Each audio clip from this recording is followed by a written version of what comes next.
2015년 수입 경유차 배출가스 조작 사건 기억하십니까? 지금 요소수 사태에서도 거론이 되고 있는 이 배출가스 저감 장치를 차량 테스트 당시에는 켰다가 실제 주행 시에는 꺼서 환경 기준은 통과하면서도 연비는 높이는 교묘한 꼼수를 부렸던 사건인데, 당시 수입차 업체들이 대규모 리콜도 단행하고 했습니다만 이 벤츠와 아우디, 이 포르쉐까지 이 수입 경유차들에서 비슷한 문제가 끊이질 않고 있습니다. 먼저 신재근 기자입니다. 본 차량은 대기환경보전법의 규정에 적법하게 제작됐다. 폭스바겐의 프리미엄 브랜드인 포르쉐와 일본 브랜드 닛산이 배출가스 규정을 준수했다며 차량 본인 내부에 표시한 문구입니다. 정말 그럴까? 두 업체는 인증시험 때만 배출가스 재순환 장치 EGR과 같은 저감 장치를 정상 작동시키고, 일반적인 주행 조건에서는 EGR의 성능을 낮추는 불법 소프트웨어를 설치한 것으로 드러났습니다. EGR의 작동률을 높이면 연비와 출력이 낮아지는 단점이 있기 때문입니다. 이는 표시광고법상 거짓 과장 광고에 해당합니다. 지난 2014년부터 2017년까지 한국에서 부정한 방법으로 차량 인증을 받고 허위 정보로 판매한 두 업체의 차량은 6천여 대에 이릅니다.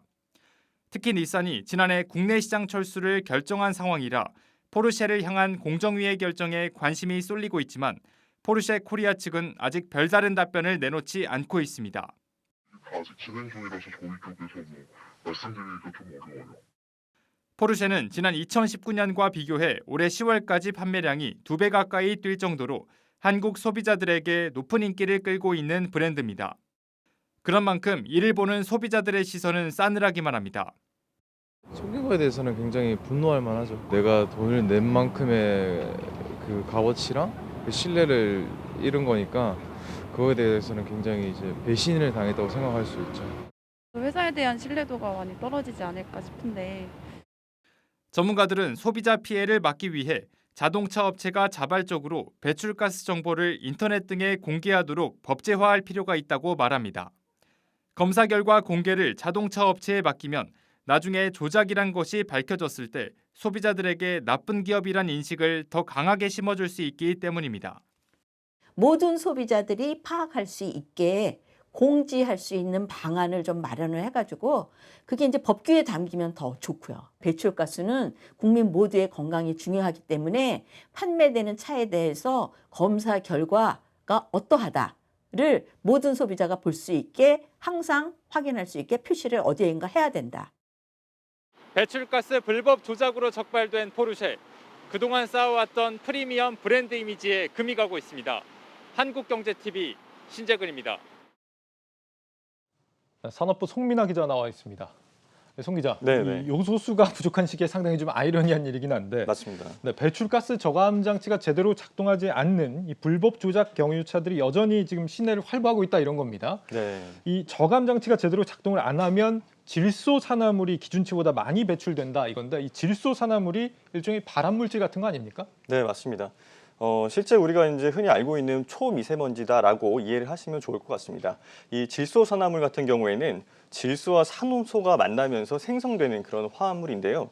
엔진에서 이 연소가 되는 과정에서 높은 온도에 노출이 될 때 발생을 합니다. 예. 이 질소산화물질이 제대로 걸러지지 않고 대기 중에 노출이 된다라고 하면은 눈과 호흡기를 자극하게 됩니다. 그래서 심하게 노출되면은 기관지염이나 뭐 천식 이런 것들 유발할 수가 있고요. 네. 또 태양광선과 만나면은 오존을 생성한다고도 합니다. 무엇보다 이 공기 중으로 좀 배출된 양의 7% 정도가 초미세먼지로 전환이 되기 때문에 인체와 환경에 굉장히 안 좋은 영향을 줄 수 있다라고 네. 볼 수 있습니다. 상당히 문제가 될 수 있겠는데, 논란이 한번 됐는데 그 뒤에도 문제가 계속 개선이 안 되고 있다, 이런 거죠? 네, 그렇습니다. 디젤게이트 사건이 발생한 이후에 최근까지도 이 배출가스 불법 조작 적발 사례는 계속해서 발생하고 있습니다. 국내 불법 조작 사례를 한번 살펴보면 지난 2015년도에 아우디 폭스바겐을 시작으로 해서요. 2016년도에는 닛산 브랜드, 그리고 2018년도에는 아우디와 포르쉐, 그리고 이후에는 스텔란티스 그룹으로 이제 변경이 됐는데 FCA 그룹이 이렇게 또 적발이 됐고요. 또 다시 네. 이제 아우디 폭스바겐 포르쉐 브랜드, 그리고 2020년 5월에는 보시는 것처럼 벤츠, 닛산, 포르쉐 브랜드들이 이렇게 꾸준히 불법 조작으로 적발이 되고 있는 상황입니다. 저기 지금 표에 네네. 보면은 위반 내용에 이제 EGR이 있고 SDR인가요? SCR인가요? 이렇게 있는데 각각 내용이 무슨 뜻입니까, 저게? 네, 그렇습니다. 이게 좀 용어가 좀 낯설긴 한데요. 한번 표를 한번 보겠습니다. 네. 네, 보시면은 저렇게 EGR과 SCR로 이렇게 표현을 했는데요. EGR 같은 경우에는 이제 배출가스 재순환 장치를 의미합니다. 그래서 엔진이 연소를 하지만 이게 완전 연소를 100% 하진 못합니다. 그런 상황에서 불완전 연소한 배출가스를 다시 이렇게 연소실로 보내주게 되는 건데요.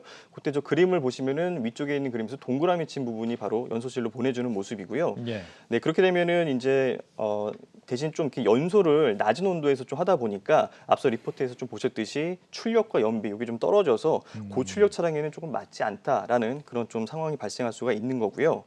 그리고 이제 SCR 같은 경우에는 선택적 질소산화물 환원 촉매 장치다라고 볼 수 있습니다.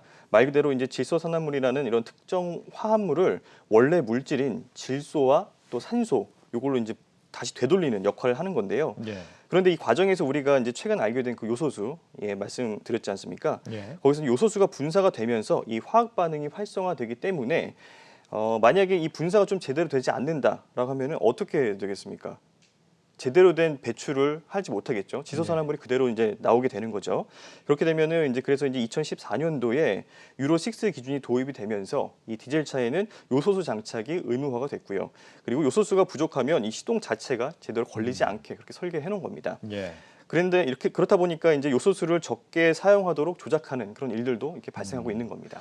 지금 리포트에서도 나왔지만 적발된 브랜드를 좀 살펴보니까 포르쉐 같은 이런 프리미엄 브랜드들이 거의 매년 적발이 되고 있는 것 같네요. 네, 그렇습니다. 먼저 이 포르쉐 같은 경우에는 이 폭스바겐 산하에 있는 그 브랜드 중에 하나입니다.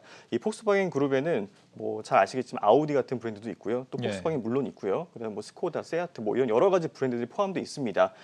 그래서 결국에는 이 모든 브랜드가 하나의 그 속한 자동차 회사다라고 볼 수가 있고요. 특히 이제 포르쉐 같은 경우에는 이 프리미엄 스포츠카를 만들면서 이 국내 소비자들에게도 굉장히 큰 인기를 끌고 있는 브랜드로 알려지고 있습니다. 그런데 지속적으로 이런 위반 사항들을 좀 생산을 해내고 있는 상황이었습니다. 이게 어떤 폭스바겐 그룹의 그 시스템을 공유하면서 이런 문제들이 지속적으로 발생하는 것으로 보여집니다.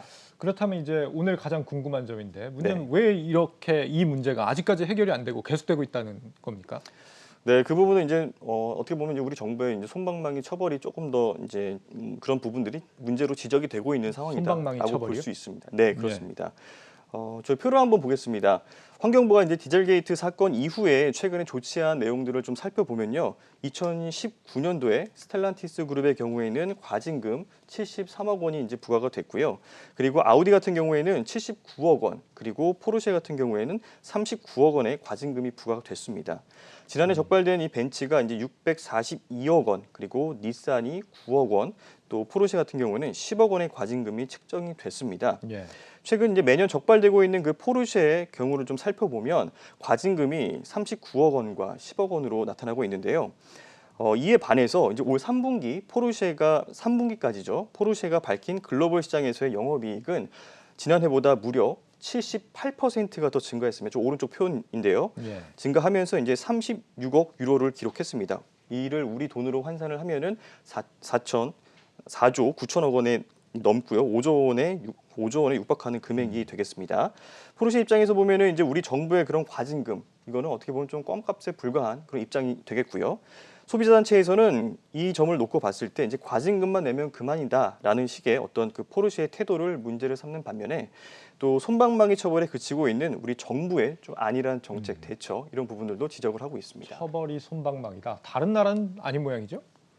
네, 일단 뭐 독일의 경우를 한번 좀 살펴보겠습니다. 예. 독일 같은 경우는 이번에 그 디젤 게이트가 한번 터지면서 이 자국민들에게 1조 3천억 원의 그 배상금을 배상하라 이렇게 조치를 했고요. 또 추가적으로 독일 자동차청에서는 천문학적인 액수를 이제 과징금으로 매기고 있는 상황이었습니다. 예. 특히 이제 글로벌 자동차들이 다 모여 있는 미국의 경우에는 이번 그 지난 디젤 게이트 당시에 피해 배상 금액으로 이제 17조 원을 책정을 했습니다. 그러면서 미국 소비자들에게 지급을 해라라고 판결을 내렸고요. 예. 또 이 같은 피해가 만약에 계속적으로 반복이 된다라고 했을 경우에는 이를 더 엄격하게 다스리고 있는데요. 아예 그냥 판매를 하지 못하도록 브랜드 철수 또는 판매 금지 처분도 가하고 있는 것으로 알려지고 있습니다. 반면에 우리나라의 경우에는 이런 불법 조작 차량을 좀 구매한 소비자들은 개별적으로 대응을 할 수밖에 없는 상황이고요. 정부의 그 선제적인 조치는 조금 기대하기 힘든 그런 상황에 놓여 있습니다.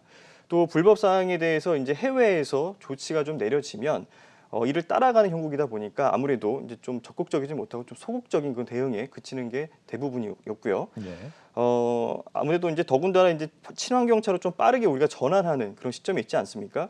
근데 이제 유독 우리나라에만 이런 수입 경유 차량들의 어떤 배출가스 불법 조작과 같은 문제가 계속 적발되고 있다라는 상황에서 어떻게 보면 남은 디젤차 재고만 털면 그만이다라는 식의 이런 수입차 브랜드들의 어떤 그 비윤리적인 행동도 예. 철저히 다스려야 한다라는 지적도 좀 나오고 있는 상황입니다. 수입차 브랜드들이 이렇게 손방망이 처벌을 하는 부분도 문제겠습니다만 그렇다면 이 정부가 이렇게 약간 이 부분에 대해서 조금 안일하게 대응하고 있는 이유가 혹시 뭐 밝혀진 게 있습니까? 뭐 일단은 뭐 우리나라에서 발생하는 부분뿐만 아니라 글로벌 시장에서 발생하는 부분이 있다 보니까 아무래도 다른 뭐 국가에서 발생하는 경우에 좀 따라가는 경우가 좀 많이 있었고요. 그러다 보니까 적극적인 대처라기보다는 좀 소극적인 대처에 그치는 경우가 대부분이었습니다. 이런 부분들 큰 영향을 미치는 것 같습니다. 알겠습니다. 산업부 송민아 기자였습니다. 잘 들었습니다.